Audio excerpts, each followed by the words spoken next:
সঞ্চালনায় আছেন বাংলাদেশ দক্ষিণ হাসপাতালের সাধারণ সম্পাদক অফিসার ট্রেনিং অফিসার সহ সরকারি কলেজের নেতৃবৃন্দ এবং আজকের দ্বিবার্ষিক সম্মেলনে এই শহীদ সিটি কলেজের আমাদের সাধারণ শিক্ষার্থী ভোটাররা সবাইকে আপনাদেরকে জানাচ্ছি আমাদের চট্টগ্রাম কেন্দ্রীয় সংসদের পক্ষ থেকে বিপ্লবী শুভেচ্ছা এবং অভিনন্দন। প্রিয় উপস্থিতি, এই যে আজকে দীর্ঘ 1.5 যুগ পর এই শহীদ সিটি কলেজে কিন্তু ভোট গ্রহণ অনুষ্ঠিত হয়েছে।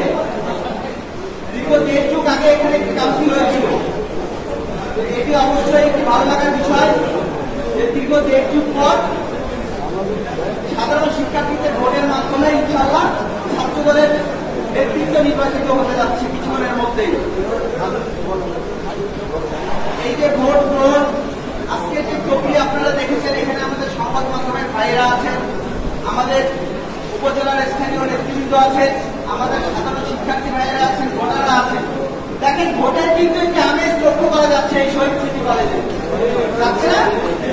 এই পরিবেশের জন্যই কিন্তু আমরা দীর্ঘ 15.5 বছর 16 বছর এই ফ্যাসিস্ট হাসিনার বিরুদ্ধে আন্দোলন করেছিলাম।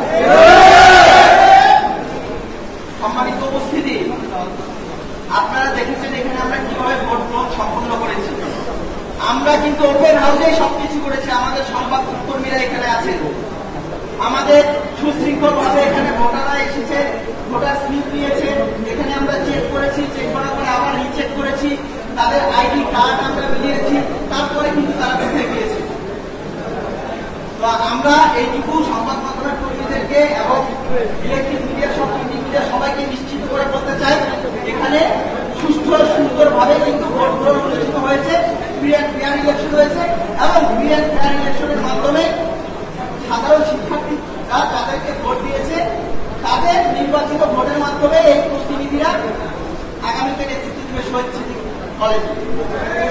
আমরা আপনাদের উদ্দেশ্য করে একটি কথা বলতে চাই, আমরা দৃঢ়ভাবে প্রত্যাশা করি ভোটের মাধ্যমে যারা নির্বাচিত হয়েছে এবং ভোটের মাধ্যমে যারা এই ছাত্র দলের নেতৃত্বের হাল ধরবেন, আপনাদের প্রতি উদাত্ত আহ্বান থাকবে, আপনারা সকল গ্রুপিকের মধ্যে গিয়ে সাধারণ শিক্ষার্থীদের সেন্টিমেন্টকে ধারণ করে শহীদ সিটি কলেজের ছাত্র রাজনীতি পরিচালনা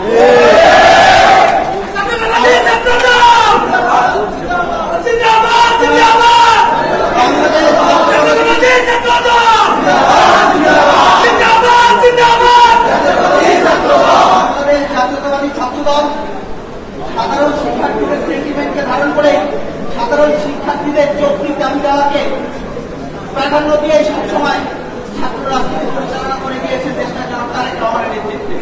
ইনশাআল্লাহ এই ধারাবাহিকতা আপনাদের মাধ্যমে এই শহীদ সিটি কলেজে অব্যাহত থাকবে।